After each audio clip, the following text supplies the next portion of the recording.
Vascular centre మన దేశంలోనే the best varicose vein hospital. మోసగాళ్ళకి మోసగాడు తర్వాత కృష్ణ ఆల్మోస్ట్ సూపర్ స్టార్, అంటే ఇంకా ఆయనకు తిరుగులేని స్థానం వచ్చేసింది. అలాంటి సమయంలో తన కోసం రాసుకున్న స్క్రిప్ట్, తను డబుల్ యాక్షన్లో చేసుకోవాలనుకున్న స్క్రిప్ట్ దేవుడు చేసిన మనుషులు, దాంట్లోకి ఎన్టీఆర్ని ఎందుకు తీసుకున్నారు? ఎన్టీఆర్ని తీసుకొని మళ్ళీ అదే సినిమా వల్ల ఎన్టీఆర్తో ఎందుకు గొడవ పడాల్సి వచ్చింది?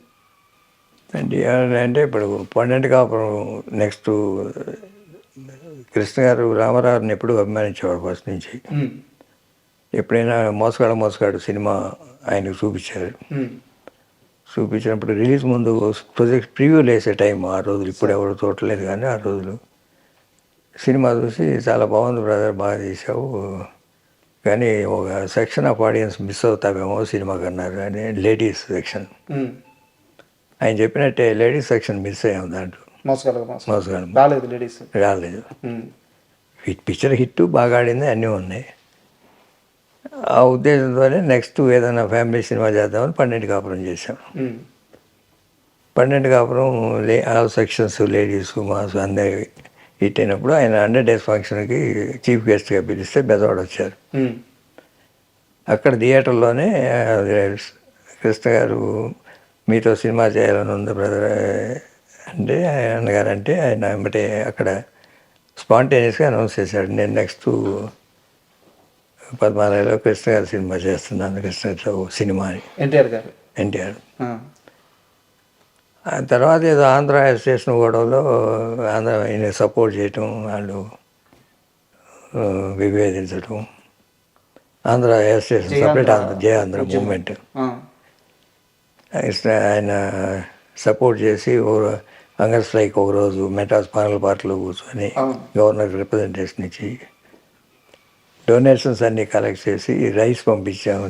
కృష్ణ గారు సపోర్ట్ చేశారని జయాంధ్ర ఉద్యమానికి ఆయన ఎన్టీఆర్ గారు. బట్ నేను అడుగుతుంది సార్, అప్పుడు దేవుడు చేసిన మనుషులు చేద్దాం అనుకొని కథ హనుమంతరావు తయారు చేశారు. ఇద్దరు కలిసి ఆ ఫంక్షన్ రోజు 12 కాపురం ఫంక్షన్ రోజు తయారు చేసాం. ఆయన చేస్తాను చేయట్లేదు అనే ఉద్దేశంతో ఇంకో పిక్చరు ఏదో ప్లాన్ చేసాం. ఇప్పుడు ఆయన సడన్గా చేస్తానన్నారు. ఏమంటే సింగిల్ షెడ్యూల్లోనే చేసాం 45 daysలో సినిమా. ఎప్పుడు అవైలబుల్ ఆర్టిస్ట్ అనేది తప్ప పలానా ఆర్టిస్టు ఉంటేనే సినిమా లేకపోతే లేదు అనేది లేదు. అండ్ డేట్స్ ప్రకారం ముందు జమున గారు హీరోయిన్ అనుకున్నాం, ఆ డేట్స్ అడ్జస్ట్ కాకపోతే జయలలిత గారిని తీసుకున్నాం. అట్లా జరిగింది సినిమా. అది 100 days ఫంక్షన్ అయినాక దాంట్లో 100 days ఫంక్షన్ కాదు, మన రిలీజ్ అయిన పాటల పుస్తకాల్లో మా రాబో చిత్రం అల్లు సీతారామరాజు అని వేసాం. నెక్స్ట్ సినిమా ఆ రోజులు అది అలవాటు. ఆయన కూడా చేసి మా పాటల పుస్తకంలో వేసాడు మా రాబో చిత్రం అల్లు సీతారామరాజు అని. అప్పటికి ఎన్ని ఏళ్ళ క్రితం సార్? 11 years క్రితం. వాడు తీరా అప్పటి నుంచి వేరే మేము పోటీగా తీస్తున్నామని చెప్పి ఆయన ఫంక్షన్ కూడా రాలేదు. దేవుడు చేసుకున్నాం 100 days ఫంక్షన్. కరెక్ట్, అదే సార్ నా క్వశ్చన్. ఫంక్షన్కి రాలేదు. తర్వాత అయిపోయింది, అది తీద్దాం అల్లు సీతారామరాజు చేయటం అంటే ఆయన పిలిచి ఏదో మాట్లాడటం. ఇప్పుడే పిల్లలు పైకి వస్తున్నారు,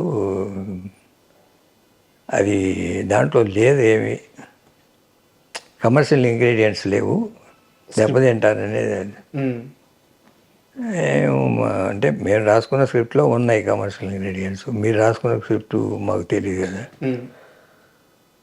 మీరు ఇప్పటికీ తీస్తానంటే మేము మానేస్తానని కూడా కృష్ణ గారు అన్నారు. ఆయన లేదు దాంట్లో ఏమీ లేదని చెప్తున్నాను కదా, ఇంకేదైనా సినిమా తీసుకోండి, కావాలంటే కలిసేద్దాం లేకపోతే తీసుకోండి అని. అది కరెక్ట్ కాదు, మన స్క్రిప్ట్లో మన నమ్మకం ఉందని మేము ప్రొసీడ్ అయిపోయాం. ఒక హిస్టరీ అంటే ఇది మీరు చాలా దగ్గరలో చెప్పలేదు, బట్ నేను అనుకుంటున్నాను అంటే తెలుగు సినిమా ఇండస్ట్రీలో అత్యధిక రెమ్యునరేషన్ ఇచ్చి కృష్ణ గారితో సినిమాలు తీయడానికి చాలామంది నిర్మాతలు ముందుకొచ్చారు, ఇచ్చారు అని చెప్తారు. నిజమేనా? అత్యధిక ఏముంది అప్పుడు ఉన్న టాప్ రెమ్యునరేషన్స్ ఉండే వాటిలో ఈయన ఒకడు. సౌత్ అని కాదు, తెలుగు. తమిళ్లో పెద్దగా అప్పటికి ఎంజీఆర్ గారు పైకి వెళ్ళిపోయారు చాలా. సార్ తెలుగులో ఉన్నంత వరకు టాప్ రెమ్యునరేషన్సే ఉన్నాయి. అప్పటికి కృష్ణ గారికి, సోమన్ బాబు గారికి, రామారావు గారికి, నాగేశ్వరరావు గారికి ఆల్మోస్ట్ మొరాల్లెస్ ఒకటే ఉండేవి. అంతకుముందు సెకండ్ గ్రేడ్లో ఉండేవాళ్ళు ఈక్వల్. అల్లూరి సీతారామరాజు తర్వాత ఆల్మోస్ట్ నెంబర్ 1 ఇంకా. అవును.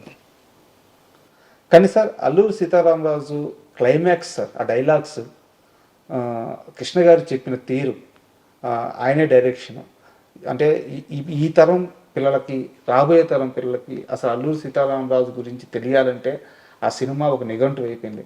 మీరు కానీ ఆ రోజు సాహసం చేసి అల్లూరి సీతారామరాజు సినిమా తీయకపోయి ఉంటే ఇప్పుడు చాలామంది పిల్లలకి ఇంత గొప్పగా అయితే తెలిసేది కాదు. మీరు కొట్టింది ఒక సక్సెస్ మాత్రమే కాదు, ఒక తరానికి ఒక వీరుడు గురించి గుర్తుండిపోయేలా చేశారు అన్ని తరాలకి. చరిత్రలో ఆయన క్యారెక్టర్ నిలిచిపోయింది కదా ఆ సినిమాతో. లేకపోతే అల్లూరి సీతారామరాజు అంటే జనానికి పెద్దగా అవును ఈ స్థాయిలో తెలిసేది కాదు. దానికి చాలామంది ఫ్రెండ్స్, భీమవరం రాజులు వీళ్ళందరూ కలిసేటప్పుడు మాటల్లో అంటుంటారు, ఆయన సినిమా తీయకపోతే ఆయన చరిత్ర అక్కడితో ఆగిపోయేదేమో, తెలిసేది కాదు భావితరాలు. కానీ భావితరాలకు తెలియటానికి ఆ సినిమా ఉపయోగపడింది ఆయన చరిత్ర గురించి. సార్ కమర్షియల్గా ఎలా వర్కౌట్ అయింది సార్ సినిమా? కమర్షియల్గా పెద్ద హిట్ కదా ఆ రోజున. ఉన్న కమర్షియల్స్ అన్నిటినీ దాటి కలెక్ట్ చేసింది ఇండస్ట్రీ రికార్డు.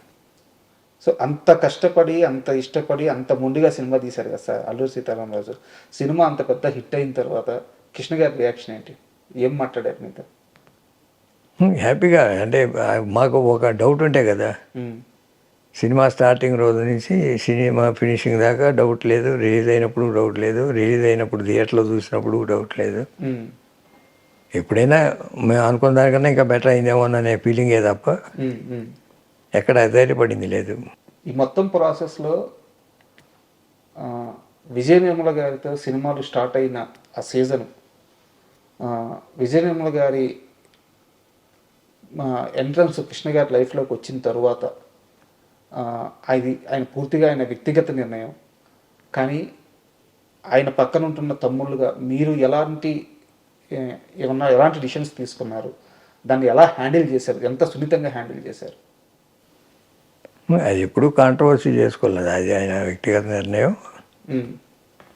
అంతేగాని ఆయన ఫ్యామిలీని ఏమి నెగ్లెక్ట్ చేయలేదు. అది సార్ నిర్ణయం అయిపోయినాక చేసుకున్నారు. మామూలుగా మా వదిన ఇందిరాదేవితో కానీ పిల్లలతో కానీ అందరూ బాగా మెయింటైన్ చేసేవారు కార్డియల్ రిలేషన్. శ్రీరమ్మ గారితో అది దాంపత్య జీవితం కన్నా ఓ స్నేహభావంతోనే ఉండేది ఎక్కువ. దాంపత్య జీవితం అంతా ఇందిర గారితోనే. తర్వాత మహేష్ బాబు పుట్టిన ప్రియ, ఈ దాంపత్య జీవితం అంతా వీటితోనే గడిపారు. సార్ అయితే ఆ సమయంలో ఇదంతా అల్లరి కాకుండా చాలా సున్నితంగా జరిగిపోవడానికి ప్రధానమైన కారణం మీ అమ్మగారు అంటారు, నిజమేనా? మా అమ్మగారు ఎలా హ్యాండిల్ చేశారు ఆ సిచ్యువేషన్? అందరికీ నచ్చ చెప్పారు, ప్రాబ్లమ్స్ రాకుండా. కోడలకి ఎలా నచ్చ చెప్తున్నారు? అన్నీ అందరితోనూ బాగా మెయింటైన్ చేశారు ఆవిడ ఉన్నంతకాలం.